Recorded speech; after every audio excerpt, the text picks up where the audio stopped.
In this talk, I'll continue the discussion on quantum confinement and specifically discuss applications of quantum confinement to lasers. Later on, I will discuss methods of growing quantum confined layers, quantum wells, quantum wires, etc., by two advanced techniques, namely molecular beam epitaxy and organometallic vapor phase epitaxy, MBE and MOVP for short. So let's continue the discussion on quantum confinement as applicable to lasers.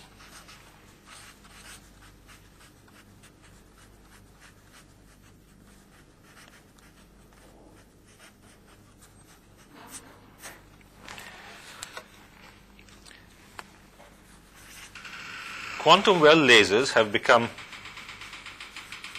standard sources for fiber optic communication. What does it consist of? Well,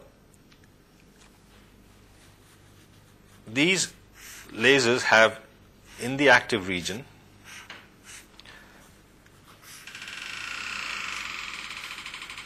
a quantum well, typically of indium gallium arsenide,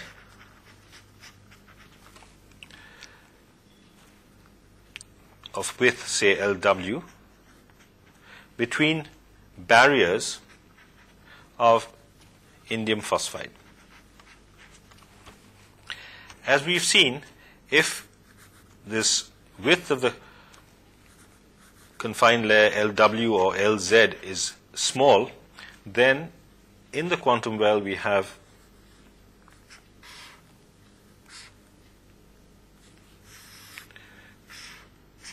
in the conduction band we have discrete levels E1, E2, E3, whose energies above EC are inversely proportional to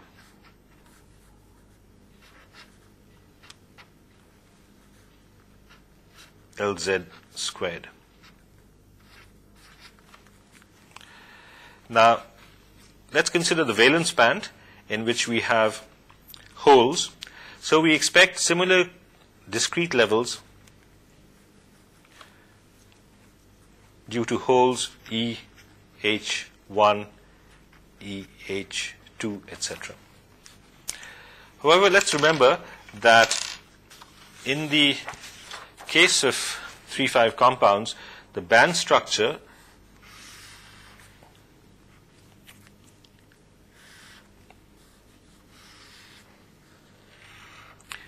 is such that there are three sets of hole energy bands: the heavy hole band, the light hole band, and the split off band.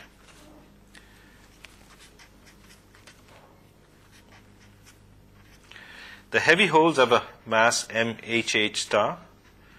The light holes have a mass MLH star.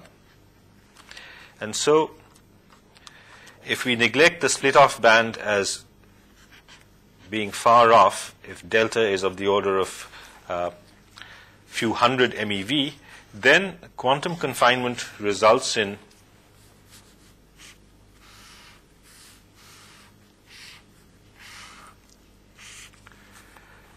a band structure as shown here. We have the electron energy levels E1, E2, E3, determined by the effective mass of electrons, ME star. And here we have a series of levels MHH1, MHH2, etc., and at slightly higher energies, we have MLH1, MLH2, etc. Because MHH1 is greater than, or MHH is greater than MLH. Okay, let's call these EHH1, EHH2, corresponding to the masses. So these are ELH1 and ELH2. Okay. So when we have electrons in the lowest band E1 and holes here in the highest valence bands, then we expect the recombination to arise due to a transition such as that, where H cross omega is equal to Eg, that is the band gap of the bulk semiconductor, plus, let's call this E1C due to the conduction band, discrete level in the conduction band, plus E1HH. And there is a selection rule here that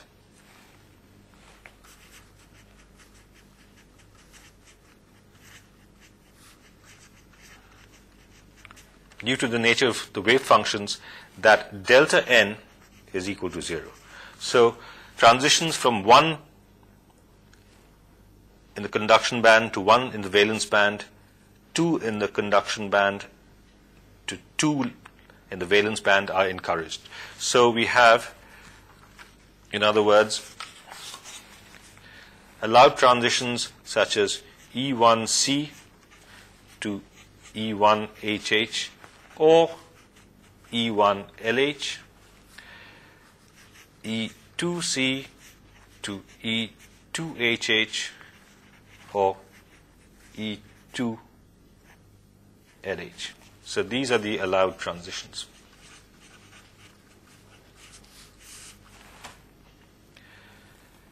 And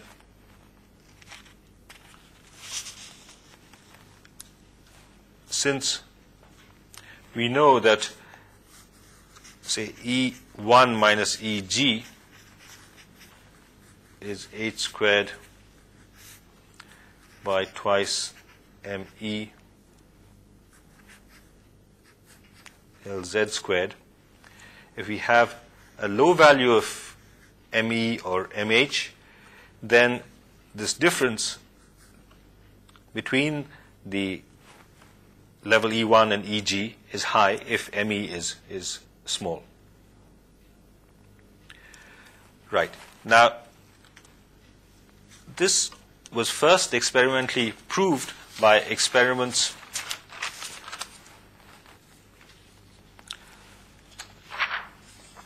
in which a quantum well structure was grown by molecular beam epitaxy, and we see here that quantum wells of gallium arsenide were grown of widths 30 angstroms, 40 angstroms, 50 angstroms, 60 and 90. The buffer layers are of equal width, 480 angstroms.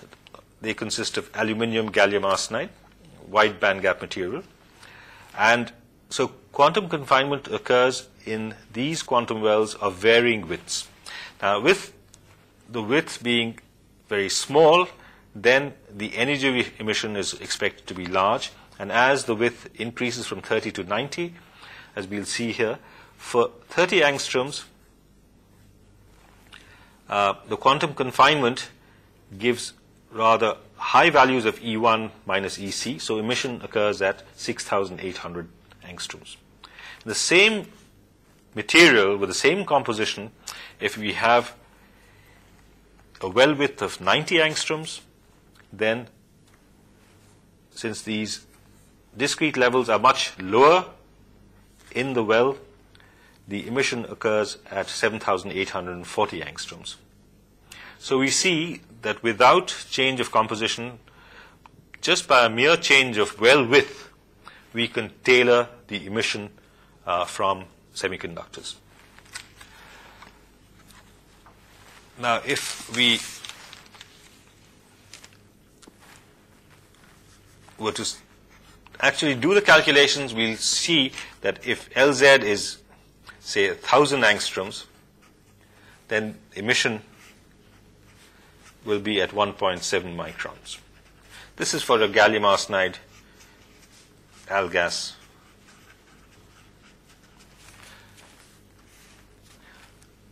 Sorry, this is for InGas.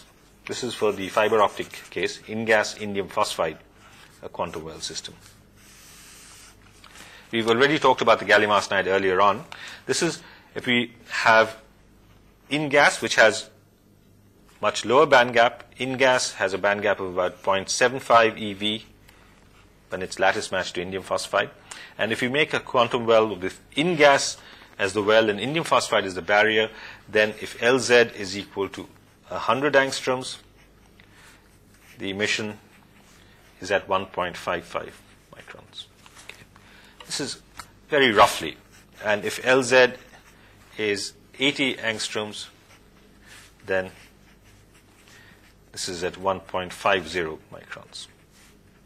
So we see that this system, InGas indium phosphide, which has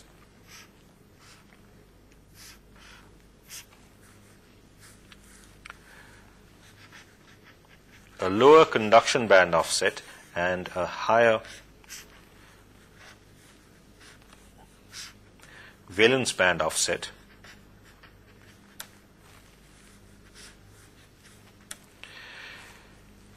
with indium phosphide barrier, InGas indium 0.53, gallium 0.47 arsenide as the barrier,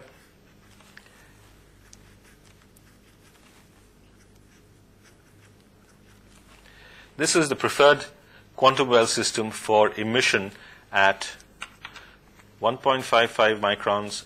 We know is the minimum attenuation in optical fibers, and there is another wavelength 1.30 microns where you have zero dispersion. So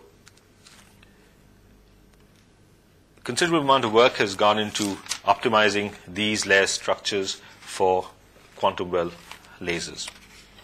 Now, in a nutshell, what is the advantage, apart from tailoring the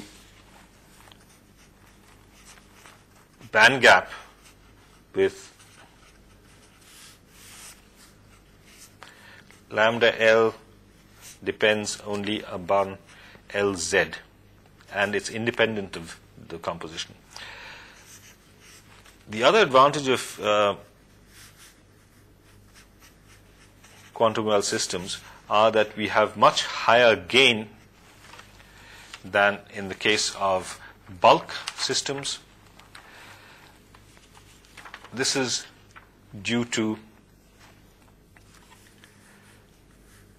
the difference in the density of states, as we saw last time, step-like density of states function, which gives lower temperature dependence. And also, there is much higher recombination probability between electrons and holes. Why is that? Because in this case we have barriers. The electrons are confined by these barriers in the well region, and as are the holes.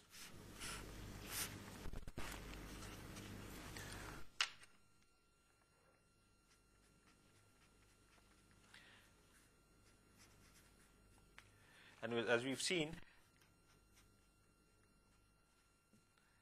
in the lowest level, the wave function is of this type. for electrons, and the wave function for holes is also highly peaked. And so there's spatial confinement of the electrons and holes within the barriers. And obviously, the recombination probability is then enhanced over the bulk system, where the electrons and holes can diffuse over a considerable region depending upon the diffusion length. So we find that if we compare the differential gain of quantum well structures with the bulk, this we have plotted the well width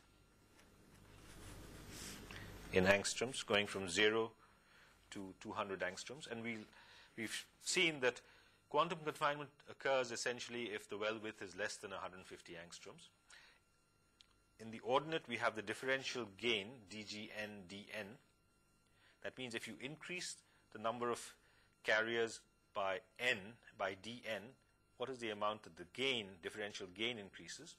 And we see that whereas the differential gain for the bulk is quite low, as we have more and more quantum confinement, the differential gain increases very rapidly and then saturates, because beyond a width of the order of 20 or 30 angstroms, the electrons are no longer confined entirely in the well, and the electron wave function can decay into the barrier. So the gain saturates. So up to a well width of about 30 angstroms, there is considerable enhancement in the gain with quantum wells over the bulk. So this is, in a nutshell, one of the reasons why quantum well lasers are extremely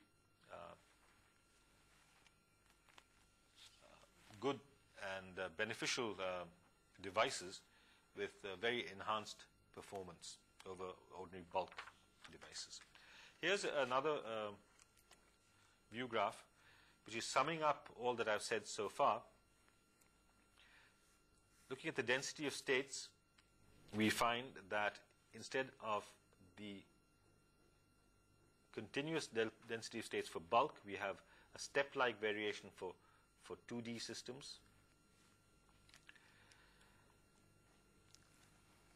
When it comes to the energies, we have discrete quantization of energies in the conduction band and in the valence band, depending upon the well width.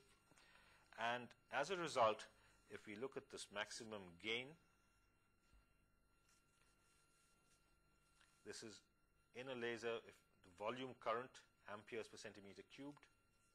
The losses depend upon the reflectivity losses, the absorption losses.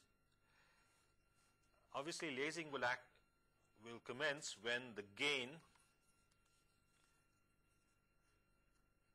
plotted on the y-axis is more than the losses. And so in the bulk case, we find that here is the gain for the bulk system. Gain overcomes the losses at a particularly high value of the current, J norm. Whereas for a quantum well system, we find that the gain rises much more sharply with current, and the intersection is at a much lower value of J norm. So as a result, we see that the threshold current of quantum well lasers is bound to be much less than that of bulk heterojunction lasers. Here we also see that there is a transparency current here called J.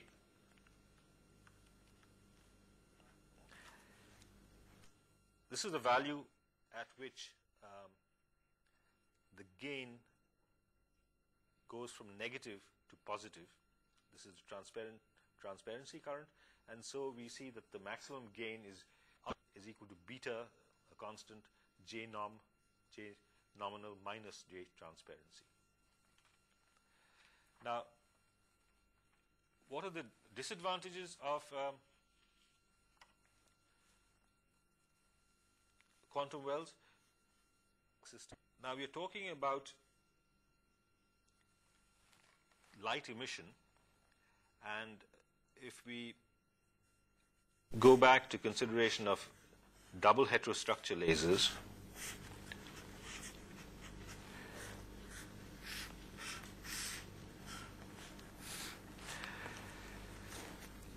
where this is the active region, then not only do we have confinement of electrons and holes, but due to refractive index mismatch, N2 being greater than N1, we also have optical confinement.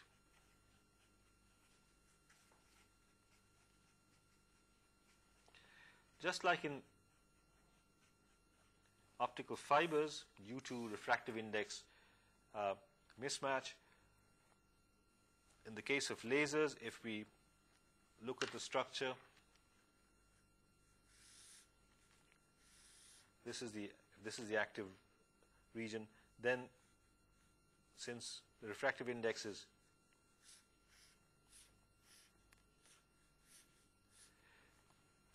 this is the active region, schematically drawn in terms of energy, and this is the active region,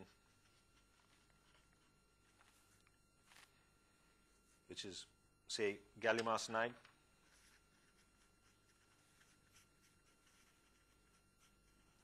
And so, optical confinement is large if this active layer width is reasonably large. However, in quantum wells, in order to get quantum confinement, this LZ is made intentionally small. So as a result, if we look at the confinement factor,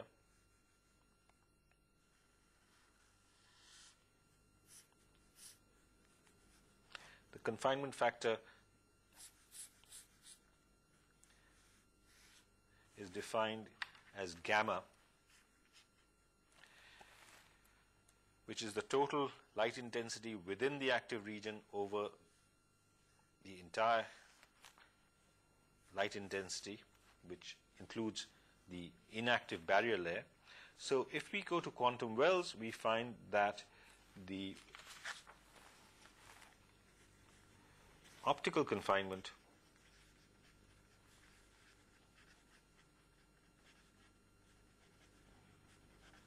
is reduced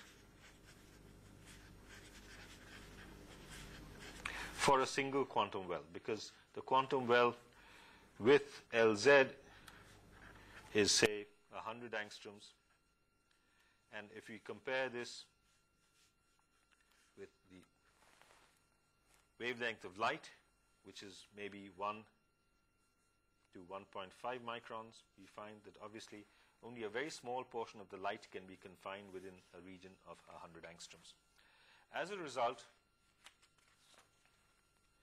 for us, if we look at this graph, this is the confinement factor gamma over active layer thickness in nanometers. This is 100 angstroms.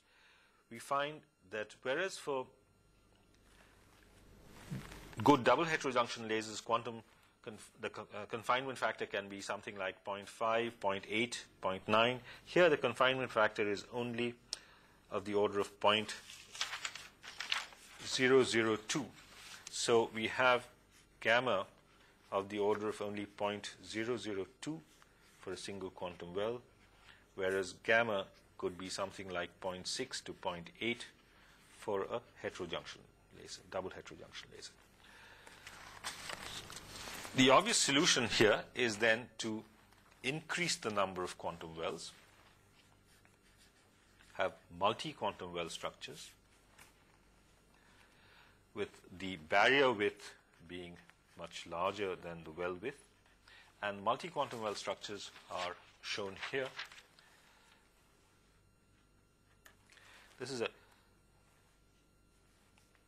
simple multi-quantum well structure showing here the refractive indices in the active region are obviously more than the refractive indices in the barriers. So this is the active region, this is the barrier. So the number of multi-quantum wells have to be optimized.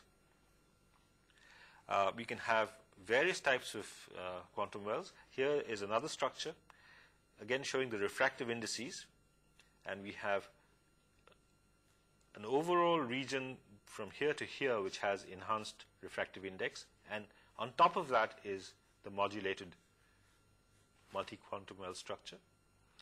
And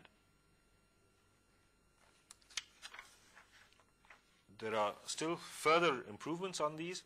This is a graded refractive index, N1, similar to what is employed in optical fibers, that we have a continuous variation of composition, say reduction of aluminum concentration. This is a parabolically graded refractive index, and this is a single quantum well superimposed on this graded refractive index. And of course, the grading can be done either in a parabolic fashion or in a linear fashion. These are all showing the refractive index profiles, which are important for consideration of optical confinement. Obviously, if the refractive index profile is something like this,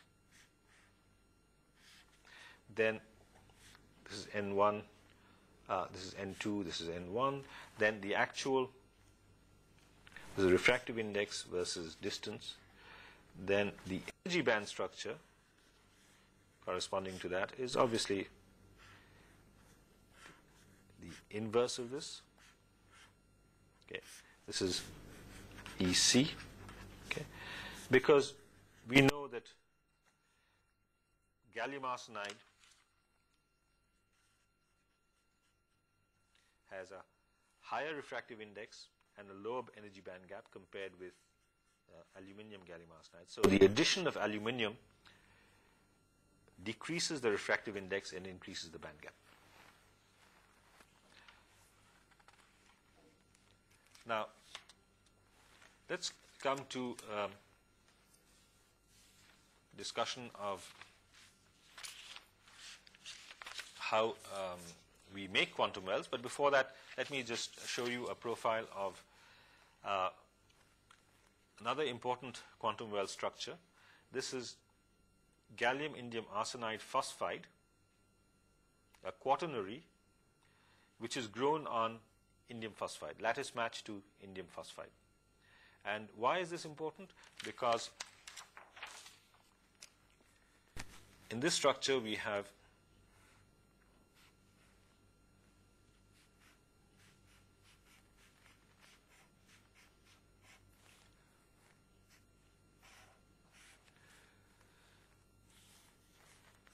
indium phosphide buffer,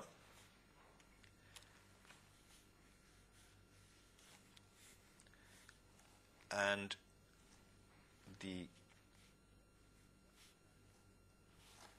wells as well as the barriers are made out of the quaternary gallium indium arsenide phosphide, okay, but with slightly different compositions, so that the overall, let me draw the overall structure. This is the valence band structure.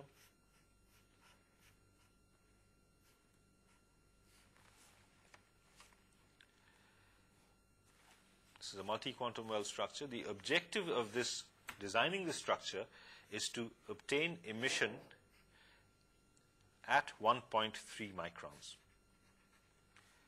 This is again a fiber optic application where the dispersion is 0.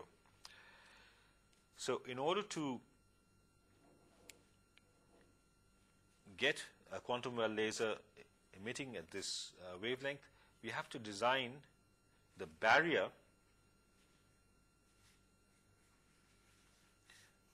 This is the barrier. Barrier composition is such that it corresponds to an energy gap which would give emission at 1.06 microns, whereas the actual light emission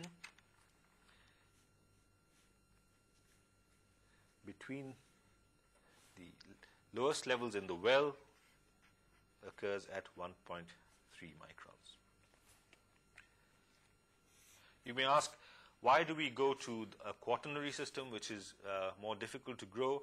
The reason is, of course, that the in-gas system, which lattice matches to indium phosphide, has a lower band gap. Okay. It has a lower band gap than the quaternary. Introduction of phosphorus increases the band. It's a lighter element, increases the band gap, and whereas this in-gas indium phosphide quantum well system is fine for emission at 1.55 microns, as I've already discussed, but for emission at 1.3 microns, it's necessary to have the band gap slightly larger because the emission wavelength is shorter, and the barriers correspondingly also are slightly larger. As a matter of fact, if we really want to look at the exact compositions, etc., we have to go back to this diagram, and what we are dealing with is this is a band gap lattice constant diagram, which is universally used. This is indium phosphide, and we are looking at compositions that lattice match to indium phosphide are on this vertical line, and as a result, the ternary in-gas is located here on the gallium arsenide indium arsenide line, and this corresponds to a band gap of 0.75 eV, and the quaternaries that I'm talking about now, gallium indium arsenide phosphide, they lie on this vertical line.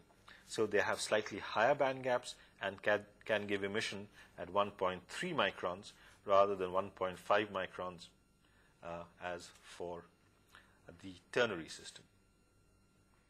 So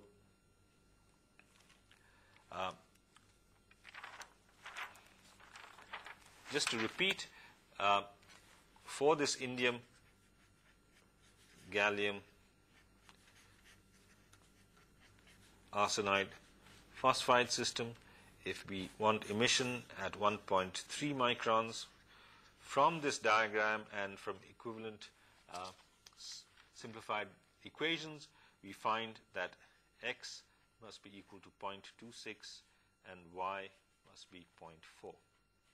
But if we want emission at 1.55 microns, x is 0.4 and y is 0.1. So we realized that in order to get emission at very specific wavelengths with high radiative recombination efficiency, low threshold current, we have to tailor make materials not only having very specific values of x and y, but also Lz and Lb have to be controlled to within fractions of an angstrom, and also the number of wells have to be controlled. So what are the techniques that are used for growing these layers? There are two principal methods of growing these highly controlled epitaxial layers. One is molecular beam epitaxy, MBE, and the other is organometallic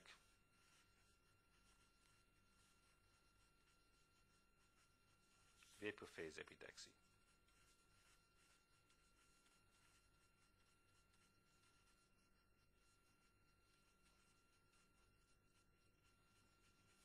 OMVP for short. Let me briefly give you an idea of the principles involved and how we grow and then also characterize these layers. I have a small schematic diagram of an MBE system, and this consists of a ultra-high vacuum chamber in which the components, gallium, arsenic, aluminium, and the dopants are kept in effusion cells called Knudsen cells with very carefully controlled temperatures, and the apertures of these cells are very small, much less than the mean free path of the vapor species at that temperature. We have shutters which can permit or stop the effusion of these gases. We have a substrate which can be rotated and kept at a very well controlled temperature. And so the MBE system is really a very sophisticated evaporation system where the pressure, basic pressure is 10 to the power minus 11 torr or less, so there's very little contamination. These evaporating elements have very long mean free paths and they can impinge on the substrate, and by careful control of the fluxes one can grow atomic monolayers with controlled composition, controlled growth rates, and controlled doping. So the basic components of an MBE system are the ultra high vacuum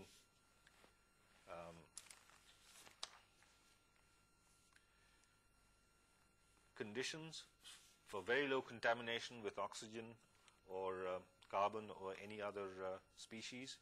We have Knudsen cells, one for each of the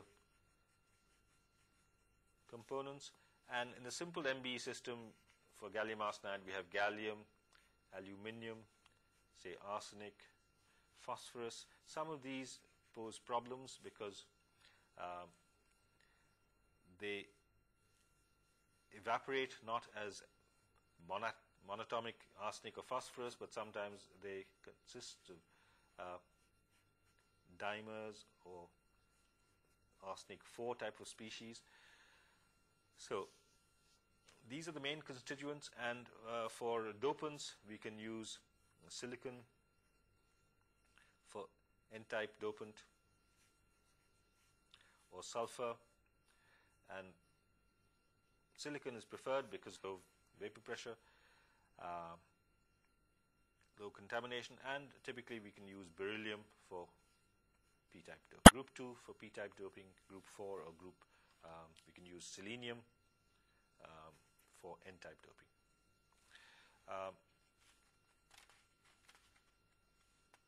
The fluxes, MBE is an extremely well controlled system, is very well quantified by a relation such as this. AC is the area of the cell aperture, PI is the equivalent vapor pressure, cos phi is the angle of incidence on the substrate, ds is the distance of the orifice from the substrate. So if you have a substrate here, we have a Knudsen cell here, okay. So this distance is ds, okay, and this is the angle phi over 2 pi mi kb t, where m is the mass of the species. So knowing all this and controlling PI through control of temperature, because the partial pressure is a very strong function of the cell temperature, we can control the fluxes. For a 3,5 compound, it turns out that the growth rate, Rg, depends upon the sticking coefficients. This is very important. It depends upon the particular element. The sticking coefficient of the group 3 elements is quite large.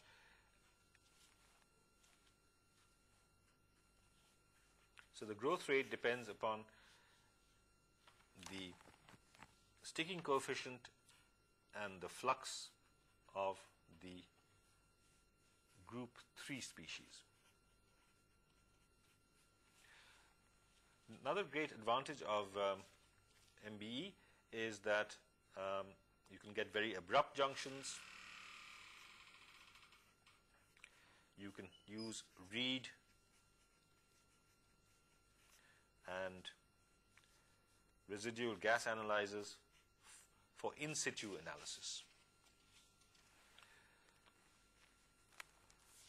Now,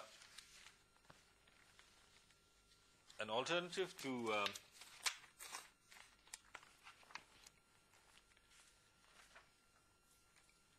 molecular beam epitaxy is metal organic OMVP.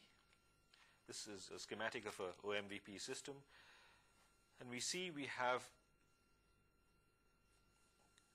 substrate which is infrared heated, substrate holder, and here the basic principle is that this is a vapor phase epitaxy system. So basically it's a vapor phase epitaxy system with one of the components, the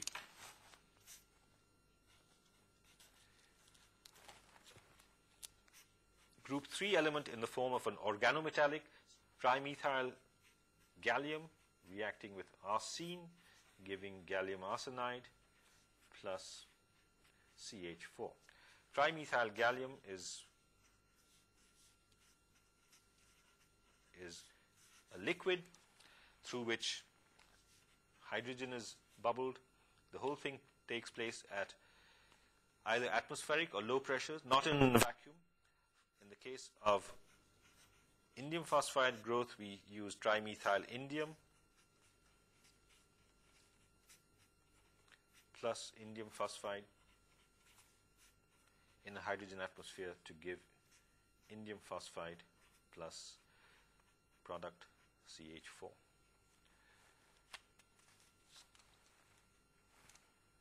I'll show you just some examples of quantum wells grown by OMVP. This is a quantum well system in which we have in-gas layers grown on indium phosphide, and here we have grown 3 quantum wells, and we have characteristic 3 peaks at 0.844, 0.821, and 0.805. The photoluminescence from each of these peaks corresponds to electron and holes recombining in these different quantum wells. The highest energy is for the narrowest well. We have another structure in which we have 4 quantum wells, and we see we have 4 peaks corresponding to each of these 4 wells from 0.85 to 0.812 eV. So each of these peaks correspond to emission from each of these quantum wells. How do we know that these quantum wells have formed? Well, we can analyze this using secondary ion mass spectroscopy, and we see that by etching and looking at the mass spectra, we find that this yellow line corresponds to indium. This is indium phosphide substrate, indium and phosphorus. And in the wells, the indium composition goes down a little bit because the wells consist of indium gallium arsenide. So the gallium peaks, there are 4 gallium peaks corresponding to the 4 wells. There are 4 arsenic peaks corresponding to the 4 wells, and the phosphorus dips in the wells. So we see that we have exactly what we set out to grow. We have 4 quantum wells of varying widths on the indium phosphide substrate, which is giving the required emission. Now, just to give you an idea of even more exotic structures, this is a quantum dot system. You can see that these quantum dots, this is a transmission electron micrograph, and you find that each of these dots are of the order of 100 angstroms, and we can get quantum confinement in these layers and get very strong emission. For MOVP, there's no in situ characterization, and we have to take recourse to characterization after growth using either X-ray diffraction or photoluminescence. So in this lecture, we have reviewed quantum confinement as applied to quantum well lasers, and finally we've discussed different methods of growth of these quantum confined layers.